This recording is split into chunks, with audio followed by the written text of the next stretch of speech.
지적인 여러분 안녕하세요. 뽀미TV의 뽀미입니다.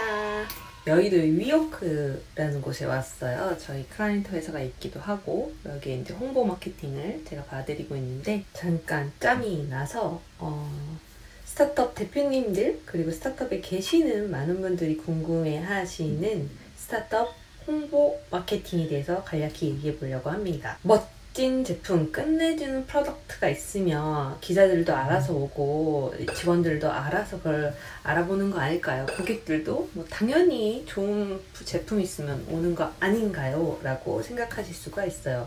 물론 맞는 말입니다. 근데 아무리 좋은 제품이라도 많은 사람들에게 알려지지 않으면 쓰이지 않고 투자 기회라든지 언론에 홍보될 기회라든지 기회를 놓치는 게 될 수가 있겠죠.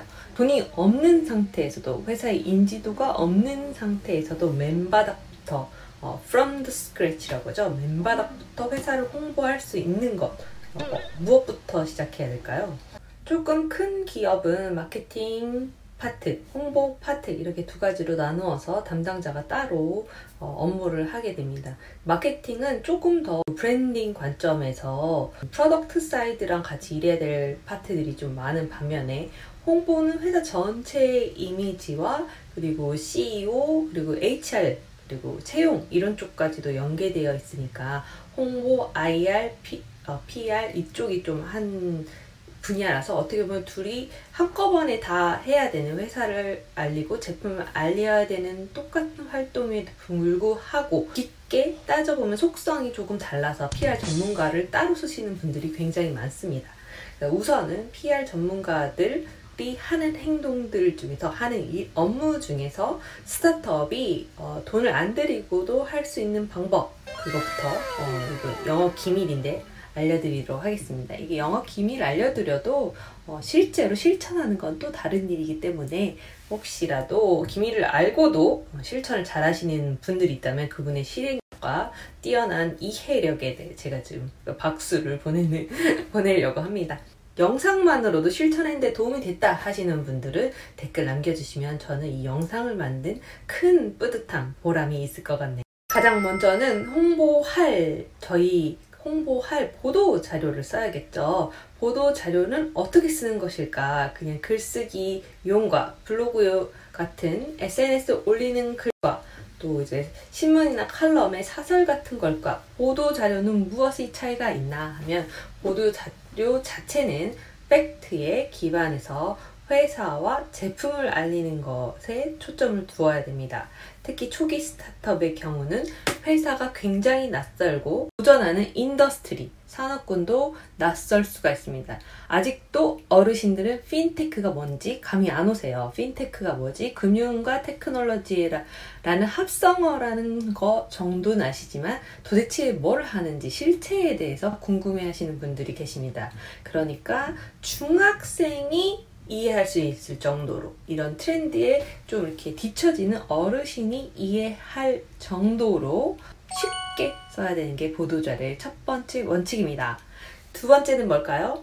야마라고 해서 일본말이긴 한데 이 첫 문장 딱 두 갈씩의 첫 문장 제목이 가장 중요하다. 헤드라인이 어느 글이나 가장 중요하죠.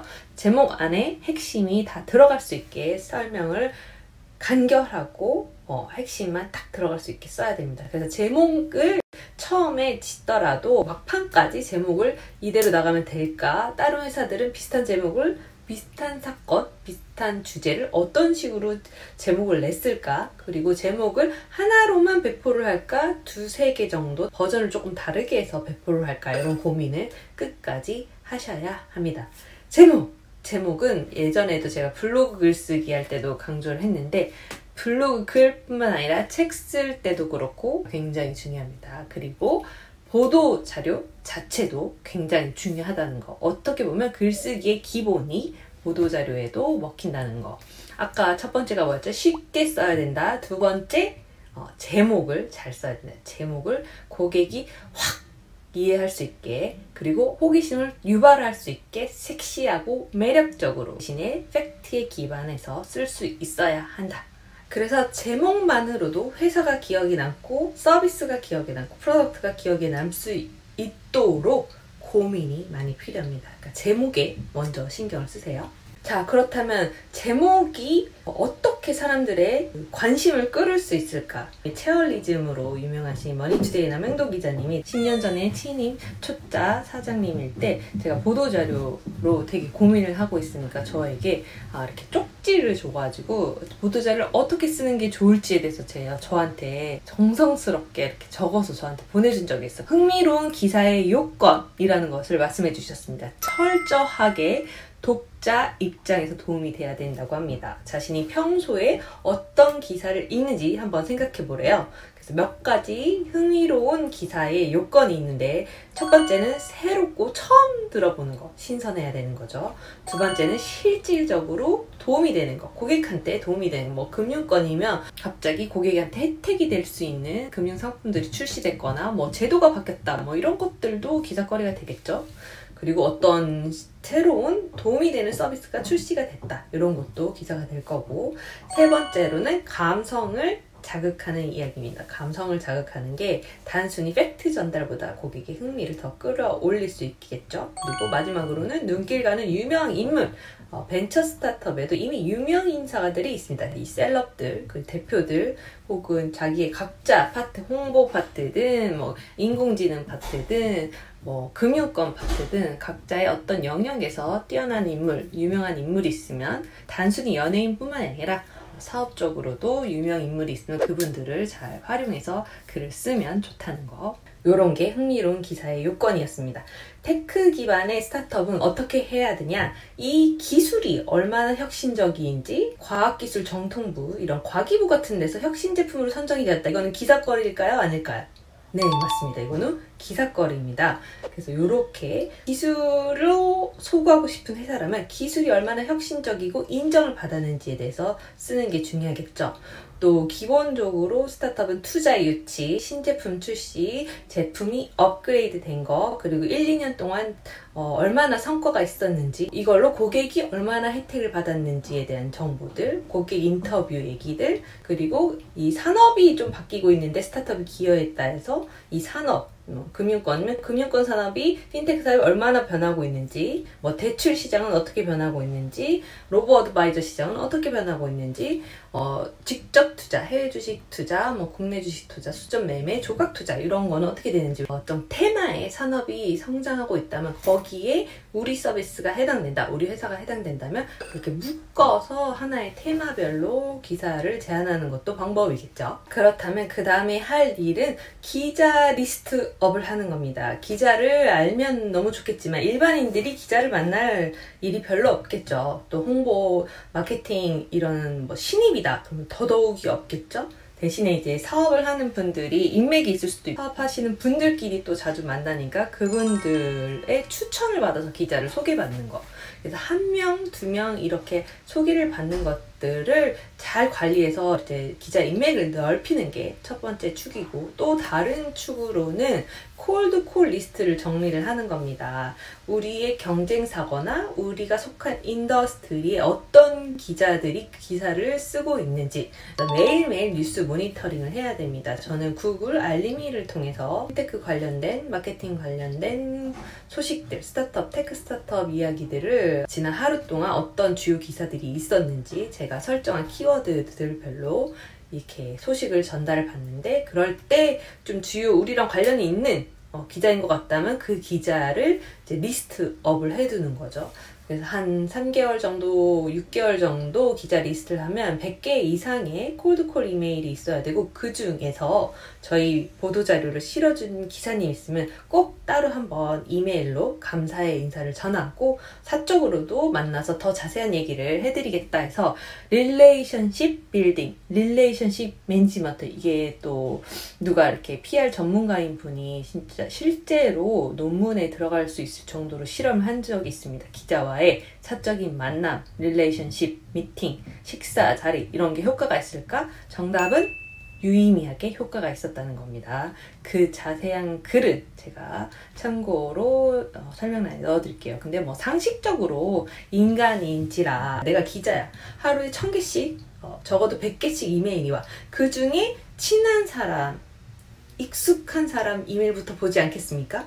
이게 인간이 어쩔 수 없습니다. 그러니까 친해지는 것도 능력이고 이런 기자와의 관계를 잘 셋업하는 것도 잘 관리하고 매니지하는 것도 능력이라는 거. 이런 무형의 자산이 쌓여서 저희가 똑같은 보도자를 보내도 경쟁사보다 먼저 실어준다던가 나쁜 기사보다는 좋은 기사를 조금 다뤄다 준다던가 이런 혜택이 있으니까 기자와의 그 인간적인 본딩, 만남도 꼭 신경을 쓰면 좋겠죠.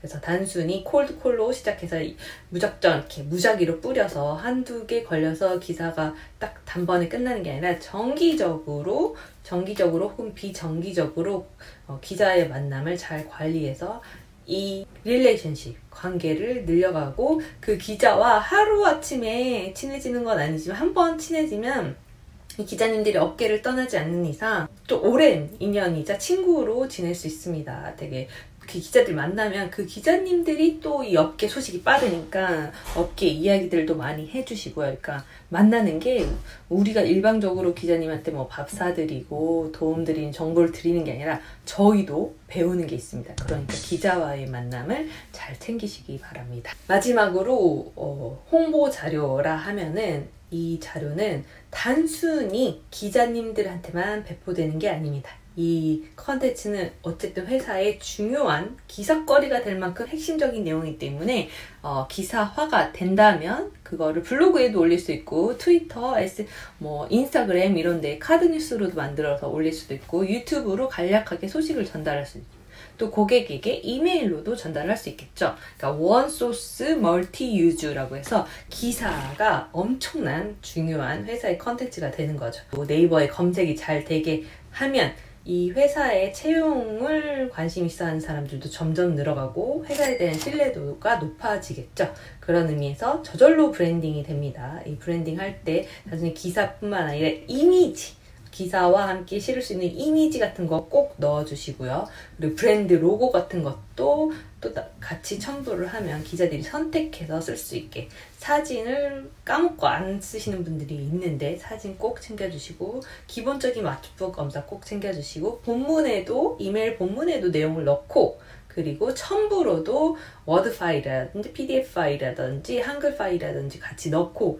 이미지 한두 개 넣고 이렇게 해서 기본적으로 세팅을 하고 기사를 아침에 딱 7시, 8시, 9시 오전에 보내십시오. 대부분은 오전에 보내는 게 가장 안전하고 효율적인 방법이고 그 기사를 보냈는데 확실히 실을지 안 실을지 모른다 하면 이제 점심때쯤 기자님들한테 연락을 하는 거죠. 식사는 하셨습니까? 저희가 보도자료 보냈는데 이런 의미에서 기사화가 될 만한 것 같습니다. 한번 검토를 부탁드립니다. 너무 부담 주지 않는 선에서 이메일 못 봤을 수도 있으니까 너무 바빠서 한 번씩 이렇게 톡톡 카톡 톡톡 메시지를 전달해 주시면 확실히 네이버에 검색될 정도로 기사로 실어질 확률이 높고 어마어마한 기사다 그러면 보도자료 배포 전에 프린트로 나갈 수 있는 케이스도 있거든요. 그래서 신문으로도 나갈 수 있을 만한 건이다 하면 그 전에 미리 사전에 말씀을 해서 기자님과 조율을 하는 게 필요하겠죠. 요거 정도가 기본인데